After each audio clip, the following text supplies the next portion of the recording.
Hello, I'm Erica Burnett, a member of the Port City chapter of the Links Incorporated.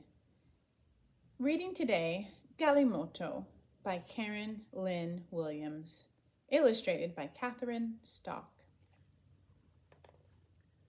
Condi opened an old shoebox and looked inside. These were his things. They belonged to him. Inside the box, there was a ball made of many old plastic bags, tightly wrapped with string. There was a knife Condi had made from a piece of tin can, and a dancing man he had made from dried corn stalks. In Condi's box, there were also some scraps of wire. He had been saving the wires for something special. Now he took them and the knife from his box. I shall make a Galimoto, Condi told his brother. Ufulu. Ufulu laughed. A boy with only 7 years cannot make such a toy. You don't have enough wire.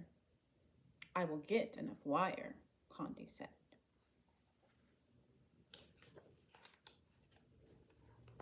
Condi took his knife and wire scraps and went to the home of his friend, Gift. I want your wires, Condi told Gift. I'll give you my knife for them. Why do you want those wires? Gift asked. I want to make a Galimoto, Condi answered. Gift ran his fingers over the tin knife. It is a good knife. I'll cut a dancing man with it. Gift took a handful of wires from his box of things and gave them to Condi. That's not enough wire for a Galimoto, he told his friend. I will find enough wire, Condi said.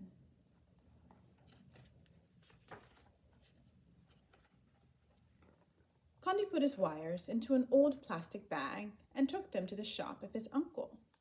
Good day, second son of my brother, his uncle greeted him. How can I help you?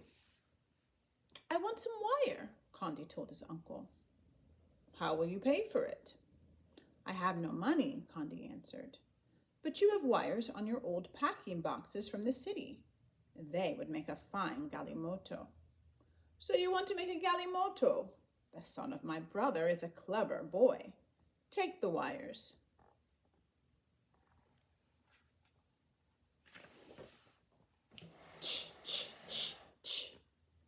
Condi could hear the grinder at the flour mill. Many women with babies tied on their backs waited in the hot sun. Others arrived carrying heavy baskets of maize on their heads. Condi squeezed through the crowd.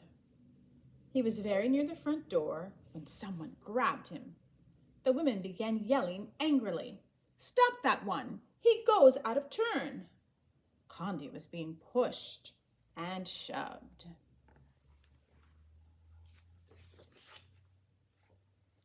Suddenly, the mill stopped its grinding. What is it? The miller shouted. The women pointed at Condi. Ah, no, Condi said. I have no maize to grind. I only want wires for a Galimoto. He opened his bag for them to see. Playthings! For this you keep us waiting, the women grumbled angrily. One cannot eat wires. An old toothless woman shook her hand at Condi. The miller shrugged. There are some wires out back. Take those and go. In the back of the mill, there was an open door. Inside the door was a pile of old motor parts. There, Condi found some very thin wires wrapped in red and yellow and green plastic. I can scrape the coating off, Condi thought. These wires will hold my Galimoto together. Still, he did not have enough for a Galimoto. Condi passed some young children playing on an anthill. One was Munde, the small sister of his friend Gift. She had a fine long piece of wire, which she stuck in the hard dirt. Little friend, Condi called as he came nearer, you cannot catch an ant that way. Go, fetch some water, for with that and a stick we will fool them. When Mundi came back, Condi poured the water around one of the holes. Now they will think the rains have begun, he explained. Then he stuck a stick down the hole. Gently he pulled it out, and on the end was a large ant. My stick is better than a wire for catching ants. You may have the stick, and I'll take the wire.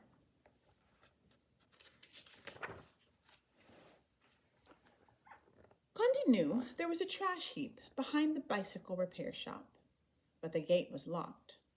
Condi climbed over the fence. In the courtyard, he found some broken, bent spokes from the bicycle. He climbed back over the fence with his bag. Thief! Thief! Help! Police! Condi heard a voice call. Children came running from the marketplace. Men came running from the shops. They made a circle around Condi. Thief! Thief! They chanted, pointing at Condi. A policeman arrived. He grabbed Condi by the shoulder. What are you doing? He asked. Condi showed the policeman his wires. I want a Galimoto, he explained. I need these wires. Galimoto, the crowd murmured. Galimoto. They shook their heads and went back to their business. Take your wires and go, the policeman told Condi.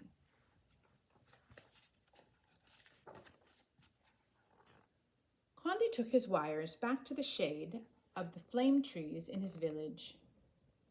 Nearby, his mother and sisters pounded their maize. They sang of the hard work they were doing. Condi sorted his wires. There were thick pieces and thin pieces. Some wires were long and some were short. Condi banged the bent and twisted ones with a stone to straighten them. Then he began. The thick wires made the frame.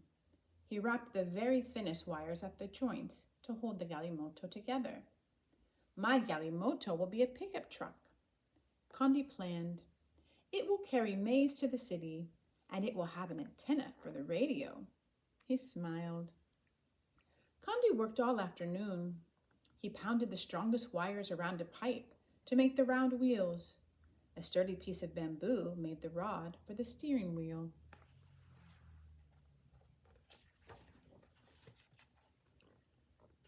Finally, the warm, toasty smell of maize pudding cooking over the village fires told Condi it was time to go home. His brothers and sisters admired his work. So you found enough wire, Ufulu said. Yes, Condi agreed. He parked his Galimoto next to his box of things and ate his supper. Let the moon be bright for us to play and sing tonight. Condi could hear his friends singing in the distance. They were calling him to play.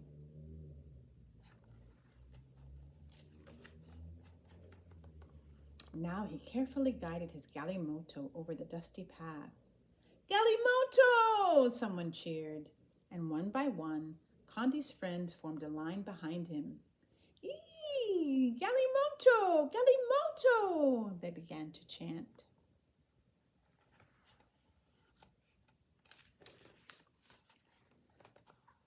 Condi saw the shadow of his Galimoto cast by the moonlight, racing alongside. It's a fine Galimoto, he thought, proudly. Perhaps tomorrow I shall make my Galimoto into an ambulance or an airplane or a helicopter.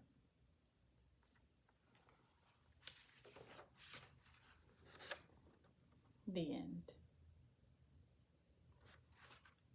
I hope you enjoyed this book, Galimoto, by Karen Lynn Williams and illustrated by Catherine Stock, brought to you by the Port City chapter of the Links Incorporated